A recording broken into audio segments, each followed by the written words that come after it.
किसानों के साथ बीमे के कंपनियों के द्वारा, बीमा कंपनियों के द्वारा जिस प्रकार से किसान के साथ एक बहुत बड़ा धोखा और घोटाला किया जा रहा है, जो एक बहुत ही बड़ा घोटाला जिसको कह सकते हैं, ये बार बार डीसी लेवल पर, एसडीएम लेवल पर, डीडीए लेवल पर अनेकों बार उसकी त्रुटि के लिए और उसको ठीक करवाने के लिए उनसे मिलते रहे हैं। सब इस बात को मानने को तैयार थे, डीसी लेवल पे भी, एसडीएम लेवल पर भी, डीडीए लेवल पे भी, कि एक किसान के साथ गलत हो रहा है। और एक समिति जो किसान की निगरानी समिति किसानों के लिए सरकार ने बनाई हुई है, उस निगरानी समिति ने भी अपनी रिपोर्ट सरकार को भेज चुके हैं कि ये किसानों के साथ बहुत गलत हो रहा है। इशू है जो बीमे की रकम सीएचसी सेंटर के द्वारा किसान जब भरता है और जब उसको बीमा कंपनी एक्सेप्ट कर लेती है, तो बीमा कंपनी का कोई डॉक्यूमेंट में अगर कमी है तो उसके लिए 15-20 दिन का समय होता है उसको ठीक कराने के लिए। लेकिन बीमा कंपनियों के द्वारा पैडी का और कॉटन का जो बीमा किसानों ने करवाया था, पैडी के ऊपर कोई ऑब्जेक्शन नहीं किया, कोई पैसा वापस नहीं किया गया, क्योंकि पैडी के अंदर नुकसान दिखा नहीं रखा था। कॉटन के ऊपर जींद, हिसार और मेरे रोहतक की कुछ बेल्ट में कॉटन के ऊपर 60% से लेकर 100% तक का नुकसान, जो वहाँ पर पूरी उसकी सर्वे भी हो चुकी, पूरी उसकी रिपोर्ट भी जा चुकी और उसका कई करोड़ रुपए, सैकड़ों करोड़ रुपए का मुआवजा तैयार हो चुका था। 7 महीने के बाद बीमा कंपनियों ने उन बीमों को रिजेक्ट करके बहुत सारे किसानों को पैसा भी वापस भेज दिया। 7 महीने के बाद जब उनका क्लेम उनके पास जा चुका था, प्रति एकड़ 32 हजार रुपये, लगभग जींद, हिसार और रोहतक कुछ कैथल की बेल्ट को मिलाकर लगभग 4,500 किसानों का इस प्रकार का मसला है। मैंने आज सुबह एग्रीकल्चर विभाग से भी इसकी जानकारी ली, अनऑफिशियली, मैं नाम नहीं बताऊंगा अधिकारियों का। उन्होंने मुझे ये ब्यौरा दिया कि ये बिल्कुल ये सही बात है जो आपकी नॉलेज में है, और ये किसानों के साथ बीमा कंपनियों का बहुत बड़ा एक फ्रॉड और घोटाला है। और इस बात के बारे में अनेकों बारें प्रयास भी किए हैं डिपार्टमेंट ने, लेकिन वो बीमा कंपनियां इतने बड़े उसकी हैं कि उनको किसी की सुन नहीं रही। सरकार लेवल पर इसका कोई प्रयास नहीं किया जा रहा। ये किसानों के साथ एक बहुत बड़ा घोटाला और धोखा है। इसमें लगभग हम कैलकुलेशन कर रहे थे भाई सुमित के साथ बैठकर, कल भी मेरे पास था, लगभग 700-800 करोड़ रुपए का क्लेम बनता है जो किसानों का, जिसको ये बीमा कंपनियां बिल्कुल डकार गई हैं। इससे बड़ा जो एक धोखा और अन्याय किसान के साथ मैंने नहीं देखा। और उसके ऊपर हमारी हरियाणा की सरकार मौनी बाबा बन के बैठी है, उसकी कोई सुध बुध लेने को तैयार नहीं है। तो मैं आप सबके माध्यम से इस सरकार को ये सचेत करना चाहता हूं कि किसान के साथ ये अन्याय बर्दाश्त नहीं किया जाएगा। इसके लिए पूरे संघर्ष के लिए किसान तैयार हैं। और आज कितना बड़ा एक धोखा है किसान के साथ। किसान को मुआवजे के लिए 72 घंटे का टाइम दिया जाता है। किसान का अगर 1 सेकंड भी उस 72 घंटे से ऊपर चला जाता है तो किसान का वो क्लेम जो भरता है वो एक्सेप्ट नहीं किया जाता। किसान के लिए तो इतनी रिस्ट्रिक्शन लगा रखी हैं, लेकिन उन बीमा कंपनियों की लूट को और उसको रोकने के लिए सरकार ने कोई ऐसी जो ना उनके ऊपर पाबंदी लगाने, ऐसा कानून बनाने का काम नहीं किया। इससे ये बात साबित होती है कि ये चीजें सरकार की मिली भगत से हो रही हैं। अन्यथा अगर सरकार अपने प्रदेश का किसान का अगर भला चाहती तो उन बीमा कंपनियों को इस प्रकार की खुली लूट करने का मौका नहीं देती। तो ये विषय आपके संज्ञान में लाने के लिए मैंने आज ये प्रेस का एक मेन मुद्दा है।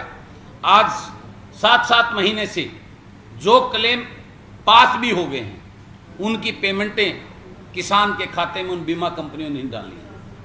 सरकार बात करती है ब्याज की, किसान आज ऋण के नीचे दबा हुआ है, बैंकों का कर्ज उस पर चढ़ रहा है, एक एक दिन का ब्याज उससे वसूला जा रहा है।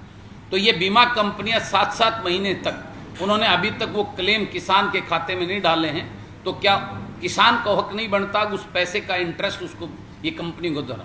ये काम सरकार का बनता है, जो सरकार को संज्ञान में लेना चाहिए।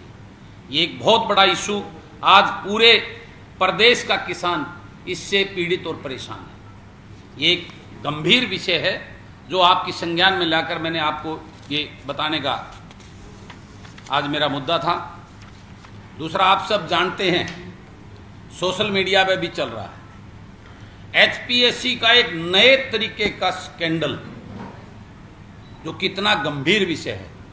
हमारी सरकार के मुखिया और हमारी सरकार के नुमाइंदे मंत्रीगण अपने भाषणों में हर रोज खर्ची पर्ची ना होकर निष्पक्षता से नौकरी देने की बात करते हैं। आप सबके सामने होगा, 2 दिन से सोशल मीडिया पे चल रहा है कि एचपीएससी ने एक नया तरीका इजाद करके इस पेपर को लीक करने का काम किया है। 2022 का जो एचपीएससी का एचसीएस के लिए जो पेपर था, उस पेपर को ऐसे तरीके से बदलकर कि सेम उसके क्वेश्चन की डिटेल बदल दी।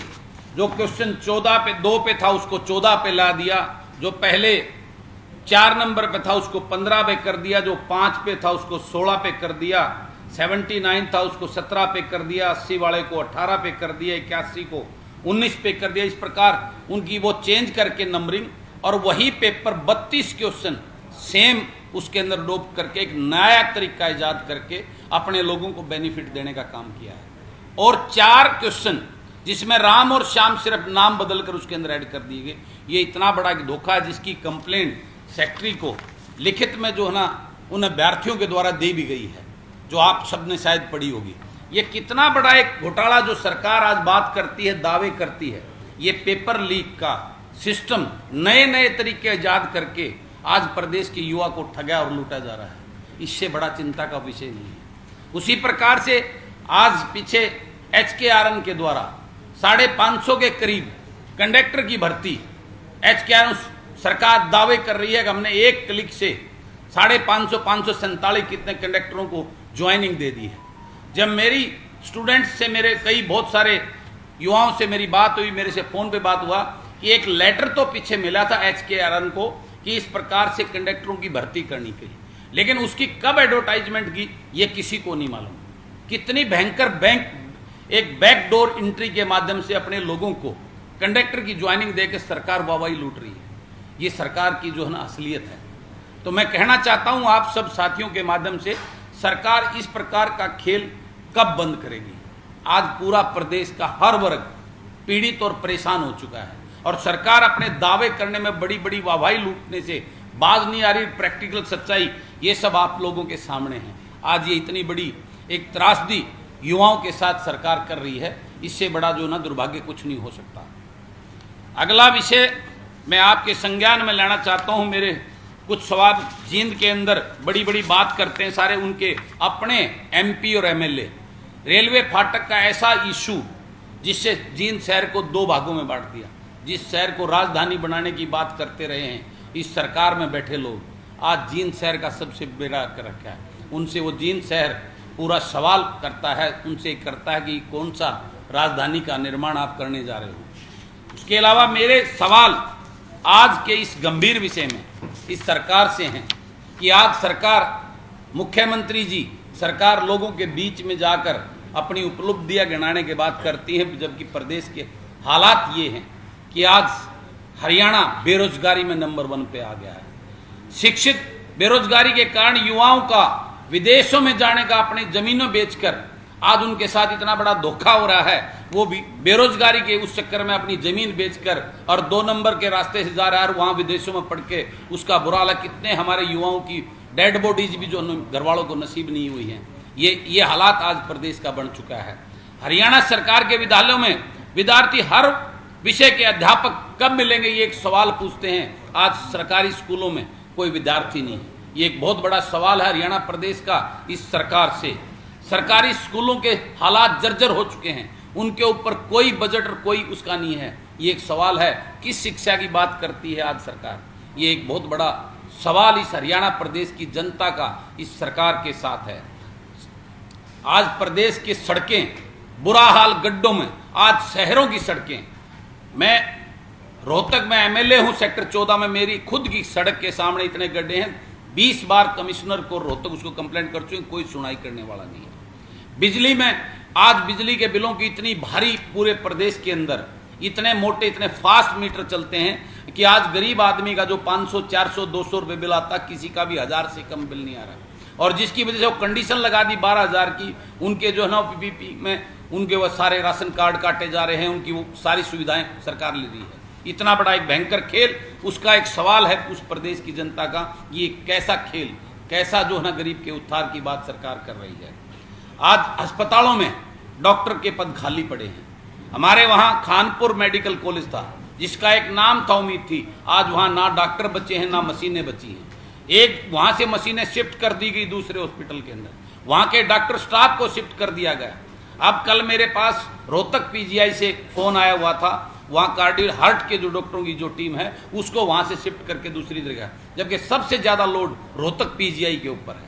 आज इतना बुरा हालत है रोहतक पीजीआई का, खानपुर मेडिकल कॉलेज का, कि आप जाके खुद एक बार विजिट करें। मैं आप सबसे निवेदन करना चाहता हूं, सभी मीडिया के साथियों से, मैं आपको सारी सुविधा प्रोवाइड कराऊंगा। जो सरकार बड़ी बड़ी बातें करती हैं, आप प्रैक्टिकल जाकर वहां एडमिट पेशेंट से उन हॉस्पिटलों की हालात के बारे में जायजा लें, तो आपके सामने ये सच्चाई, जो सरकार बड़ी बड़ी बातें, बड़े बड़े दावे करती है, उनकी आपके सामने आएगी। ये हालात हैं आज खिलाड़ियों का हाल।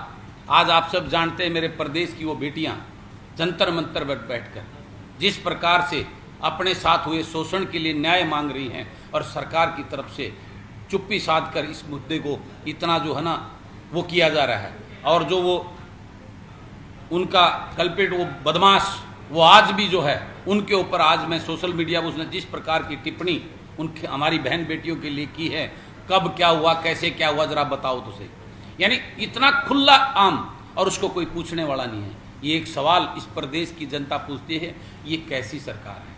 उसके बाद सीटी क्वालिफाई को लेकर मेरे प्रदेश का युवा आज कितना आक्रोशित और आंदोलन कर रहा है, लेकिन सरकार कोई सुध बुध नहीं रही। उन अभ्यर्थियों को स्किल टेस्ट में बैठने का कब मौका मिलेगा जिन्होंने सीटी को क्वालिफाई किया है? तरह तरह की कंडीशनें लगाकर, नए नए पोर्टल लॉन्च करके कब तक सरकार जो है इन लोगों को परेशान करेगी? ये एक बहुत बड़ा सवाल इस प्रदेश की जनता का इस प्रदेश की सरकार से है। वो आप सब के माध्यम से मैं इस सरकार तक पहुंचाने के लिए आज ये प्रेस वार्ता की है। तरह तरह के आज पोर्टल की सरकार बन गई है, हर तरह के इतने कंडीशनें लगाकर उस गरीब किसान को परेशान किया जा रहा है। सरकार के उस गरीब को अपनी सुविधाओं को करने के लिए किया जा रहा है, जिसका वो उस पोर्टल के चक्कर में उलझे खड़े हैं, उनको कोई सुविधा नहीं मिल रही है। ये सारे गंभीर इश्यूज को लेकर आज मैंने आप सब साथियों को यहाँ बुलाया था, और इसके लिए आपका कोई सवाल हो तो मेरे जो पॉइंट्स थे मैंने आप सबके सामने रखे हैं। चुनाव आ रहे हैं कुंदू जी, तो अब जनसेवक मंच कुछ उसका कोई रोल रहेगा? आज वो सब दर्शाने और बताने के लिए मैंने पीछे ये प्रेस वार्ता में होर्डिंग अपना लगा दिया। इससे आपको संदेश और संकेत बड़े साफ मिल गए होंगे कि ये मंच आगामी समय में प्रदेश के अंदर बहुत कुछ करने जा रहा है। चुनाव में रोल प्ले करेगा? मैंने बताया ना, उसी के लिए आपको संदेश देने के लिए लगवाया है मैंने। ये जो कंपनी ने इनका जो बीमा की राशि थी, जी बीमित राशि, जिसको जो हमारा सरकार और ये दोनों मिलकर किसान देते हैं, हाँ, वो वापस किया है इनको 7 महीने के बाद। किसान को तो जो किसान भरता है, ये किसान जो भरता है वो राशि वापस की है। प्रीमियम वापस कर दिया। प्रीमियम कुछ लोगों का बैंकों से, जो बैंक को भैया तो बैंक ने वापस किया, जो किसान भरता है। बाकी कारण तो कुछ है ही नहीं, उसके अंदर कंप्लीट डॉक्यूमेंट हैं। ये चीज़ें वो निगरानी समिति की जो कमेटी बनी है उसके अंदर पूरी तरह एक्सेप्ट किया हुआ है कि किसान के डॉक्यूमेंट पूरी तरह कंप्लीट होने के बावजूद अपनी मनमर्जी से उन बीमा कंपनियों ने उनका इसमें ये कुछ लिखा होगा, कार्ड लिखा होगा। भाई आप ये बताइए, मैं आपके सवाल है, 7 महीने के बाद जब क्लेम चलेगे कौन सा अधिकार बनता है? यही तो गंदी गलती पकड़ी जाएगी ना कंपनियों की, ये क्या लिख के भेजी? 7 महीने बाद क्यों? नहीं, मैं ये पूछता हूँ 7 महीने के बाद दिखा रहे अगर हैं कुछ। कोई खेवट का, किसी का नाम का, किसी इस टाइप की छोटी छोटी चीजों को लेके, नहीं आप मुझे, मैं आपसे पिछले पूछता सालों हूँ, में वो अप्रूव भी होता था। पहले अगर मैं आप में एक मिनट में टेक्निकल पॉइंट है। टेक्निकल पॉइंट मैं बताता हूँ। ये क्या बैंक ने क्या कार्ड लिख के भेजा, कुछ तो लिखा होगा। ये मेरी सुनो, वो त्रुटि पूछने के लिए 15 दिन का समय होता था, जो पहले प्रोसेस में चलता था। हाँ।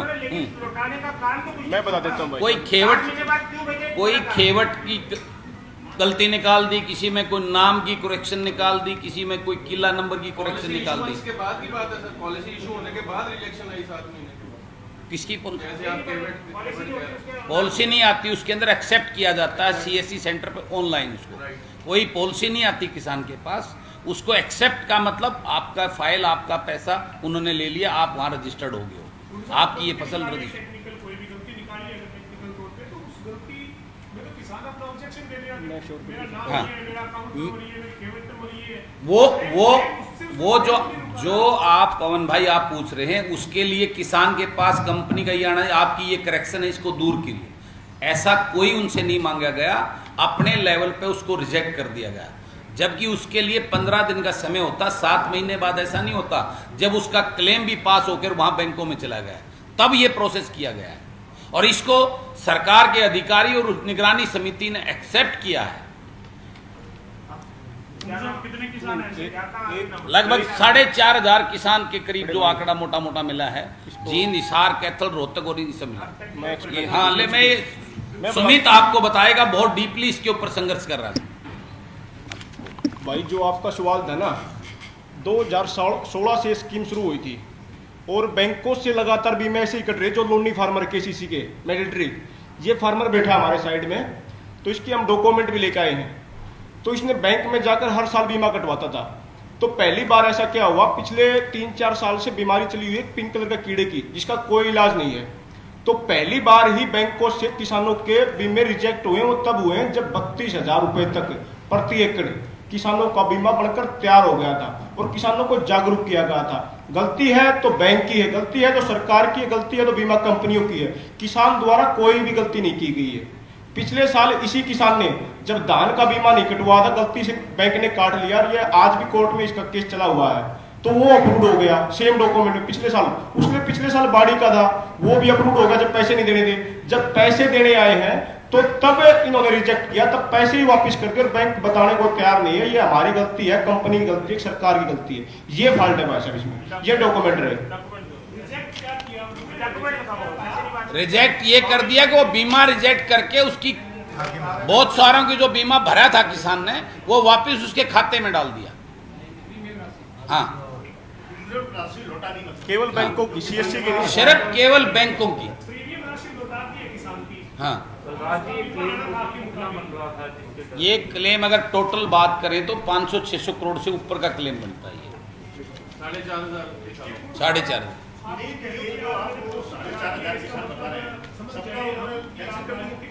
नहीं ज्यादातर किसान का एक और उन्होंने एक और कर रखा है, करीब करीब 40 तो इनके गांव के ही हैं, आसपास के गांव के, उसी बैंक से सेम डॉक्यूमेंट होते हुए धान का अप्रूव कर रहे हैं और कॉटन का रिजेक्ट कर रहे हैं। कारण क्या है, धान का तो उनको किसान देता करीब करीब 1,800 रुपये प्रति एकड़ प्रीमियम, जो 5% लेते हैं, कंपनी के पास जाता।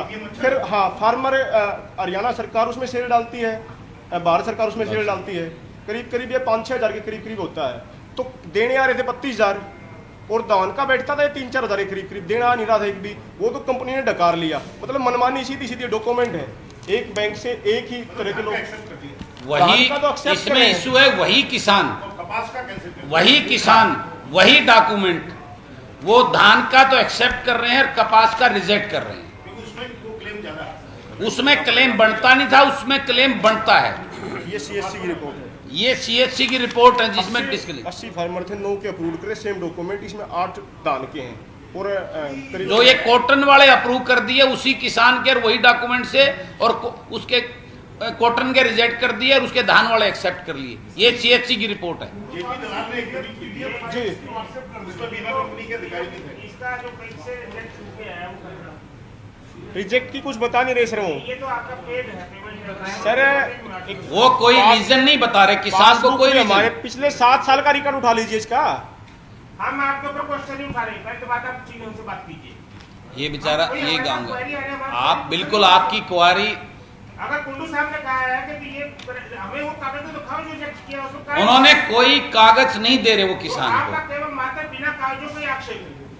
वो कोई कागज दे तभी तो किसान आप दिखाएगा। किस आधार पे कह रहे हैं रिजेक्ट हो गया? किस आधार पे? पैसे उसके वापस उसके कर पैसे वापस आ गए अकाउंट में। ये जो कागज पैसे वापस आए वो दो ना कागज। तो ये है ना पैसे वापस का डॉक्यूमेंट आपके पास। आपने उसका ये सर्वे हुआ है। हम कहना ही चाह रहे हैं कि ये एक सर्वे मिनट का सर्वे हुआ। उस किसान, ये रिपोर्ट निगरानी समिति की वहां से हरियाणा सरकार के पास पूरे किसानों की कंसोलिडेट होके आ चुकी है। उस निगरानी समिति ने ये सब मान के कि किसान ने सब कुछ पूरा किया हुआ। निगरानी रिपोर्ट दे दो। निगरानी मैं दे समिति की देता हूँ, आगे कुछ तो हमारे पास हाँ। डॉक्यूमेंट है ना। मैं दे देता हूँ आपको डॉक्यूमेंट। आपको जितने चाहिए सर उतने दे देंगे हम। ये एक ही बहुत है।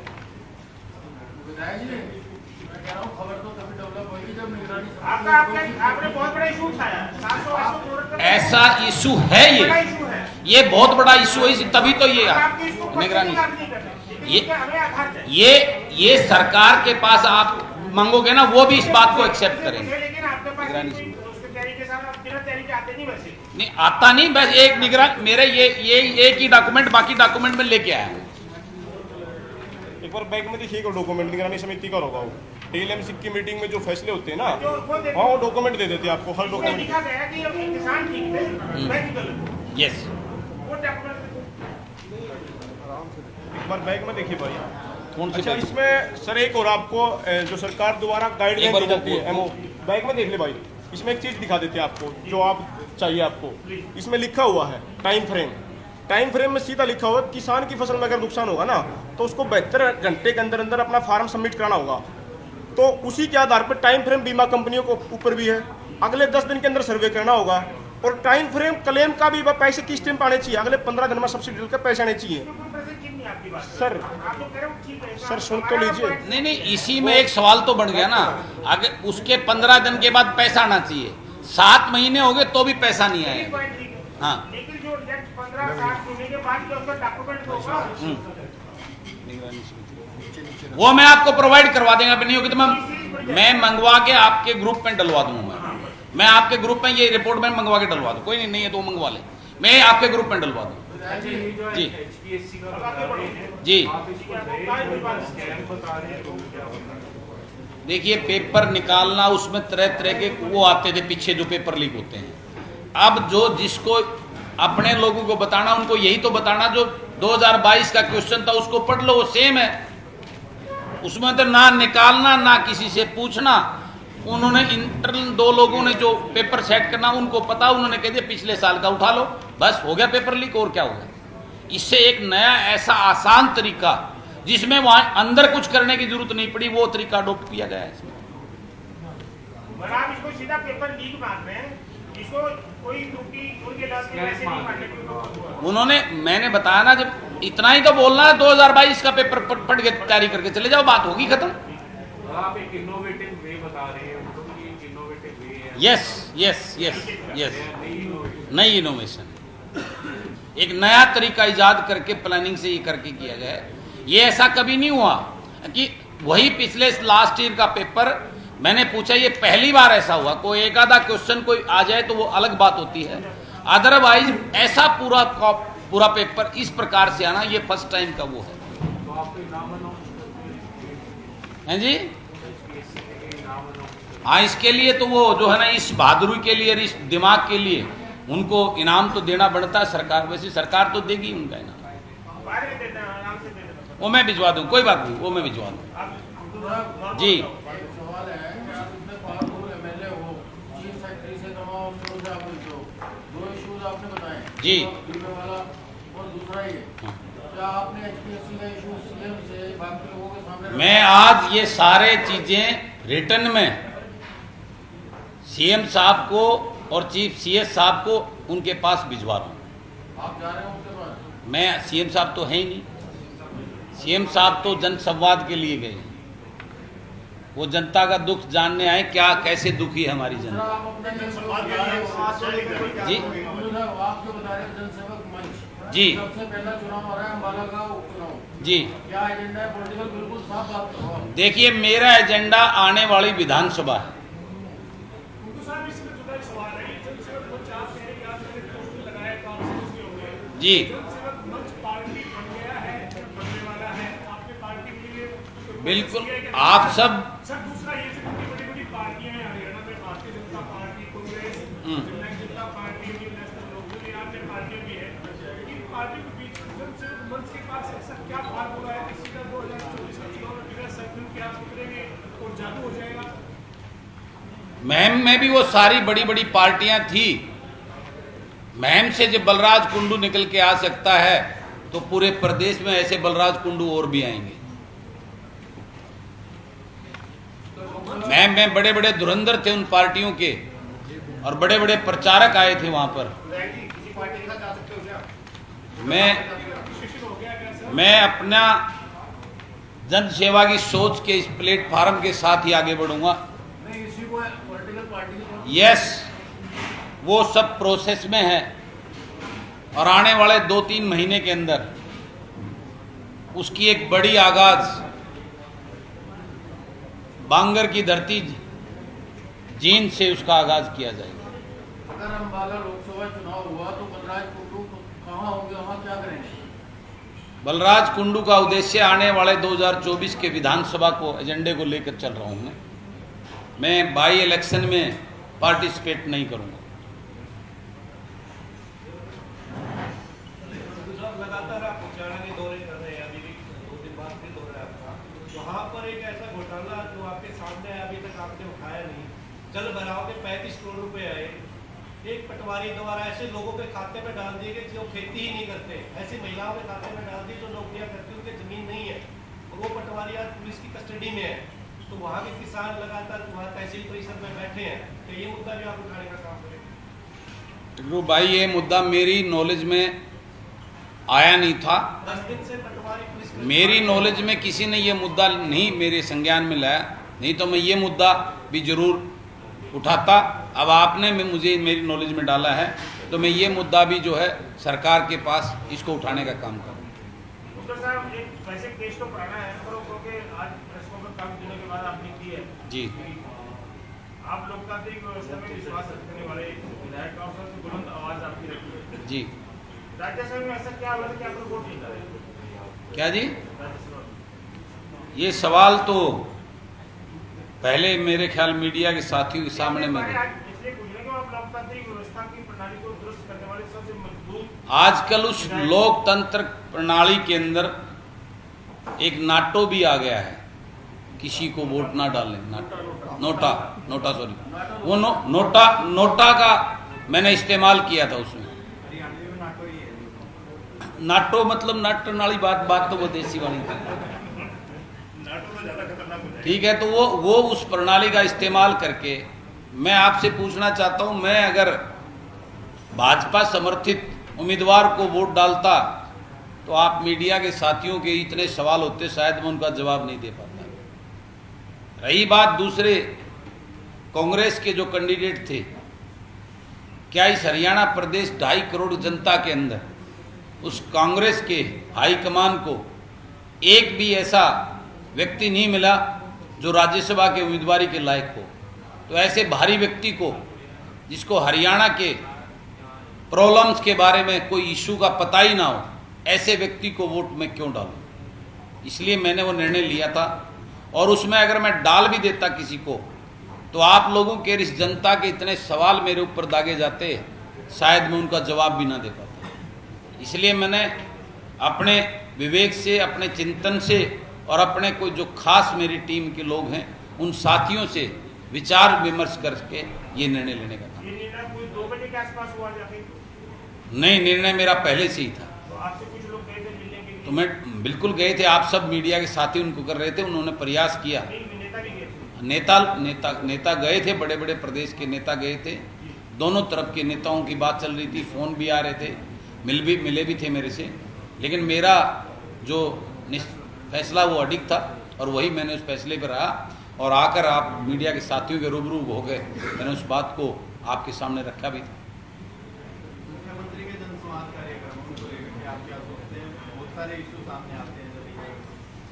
देखिए, कहने को तो ये बहुत अच्छा प्रयास है, जनसंवाद सरकार को करने चाहिए, लेकिन जनसंवाद का मतलब होता है कि सरकार जो लोगों के बीच में जाकर उनसे वन टू वन डायरेक्टली संवाद करे, उसका मतलब होता है कि अब तक के पीरियड में सरकार की कार्यशैली से क्या लोगों में रोष गुस्सा है या क्या गलतियां हुई है, उनको लोग बताएं और उनको सरकार के मुखिया सहजता और विनम्रता के साथ में सुनकर उसका समाधान निकालने की बात करें। लेकिन यहाँ इन जनसंवाद में जो दृश्य देखने को मिला है, जो व्यक्ति वहाँ सरकार की खामियां और गलतियों को उजागर करता है, उसको पीटना और उठाकर फेंकने का, दूसरी पार्टियों के एजेंट होने का नाम लेकर उनके साथ इस प्रकार का माइक में बोलकर उनको इस प्रकार से किया जाता है, ये बहुत ही निंदनीय है और ये लोकतंत्र का जो है ना अपमान है और उस जनसंवाद शब्द का भी अपमान है। जैसा आपने कहा कि 2024 विधानसभा पे आपकी नजर है, पूरा उसी की तैयारी कर रहे हैं, क्या 90 की 90 विधानसभा पे आपके बंदे होंगे? ये समय बताएगा। अभी क्या ऐसा नहीं है कि मैं 90 विधानसभाओं को, मेरे को जितने अच्छे ईमानदार व्यक्ति तो जो जन सेवा की सोच के लोग होंगे मेरे इस प्रदेश के, मेरे भाई बहन पढ़े लिखे, मैं उतने ही लोगों को उतारूंगा, नंबर पे नहीं जाऊंगा। मुझे अगर 20 लोग ऐसे अच्छे मिलते हैं तो 20 पे ही लड़ेंगे, अगर मुझे 30 लोग मिलते हैं तो 30 पे लड़ेंगे, अगर 50 ऐसे अच्छे लोग मिलते हैं तो 50 पे लड़ेंगे और 90 मिलते हैं तो 90 पे लड़ेंगे। ये तय है कि हमने विधानसभा चुनाव लड़ना है। बिल्कुल। और जनसेवक मंच के बैनर तले। बिल्कुल, जनसेवक मंच या मंच से जो आगे हम राजनीतिक दल, क्योंकि मंच तो मंच होता है, बिल्कुल वो प्रोसेस में डाला हुआ है, प्रोसेस में डाला हुआ है। आने वाले 2-2.5 महीने में शायद वो प्रक्रिया पूरी हो जाए, तो उसके बाद आप सब साथियों के बीच में आकर उस दल की अनाउंसमेंट भी करेंगे और उसकी आगे क्या एजेंडा और क्या मैनिफेस्टो लेकर हम प्रदेश के लोगों के बीच में जाएंगे, वो सब बातें आपके समक्ष रखी जाएंगी। अभी थोड़ा सा तो सस्पेंस रहना चाहिए ना, तो उसको थोड़ा रखो, फिर 2 महीने 2.5 महीने के बाद में आप सब के साथ बैठेंगे और तब नाम पूछ रहे थे, मैं कहा नाम पूछ रहे, नहीं नाम से ही होगा। बिल्कुल चुनाव अकेले लड़ेंगे, किसी दूसरी पार्टी के साथ ये समय बताएगा कि हमारे मैनिफेस्टो और एजेंडे पर कोई ऐसी पार्टी के साथ हमारे विचार मिलते हैं तो वो निर्णय उस टाइम लिया जाएगा। राजनीतिक बातें कई बार समय पर तय होती हैं, वो एडवांस में उस चीज़ के ऊपर कुछ कहा नहीं जाता।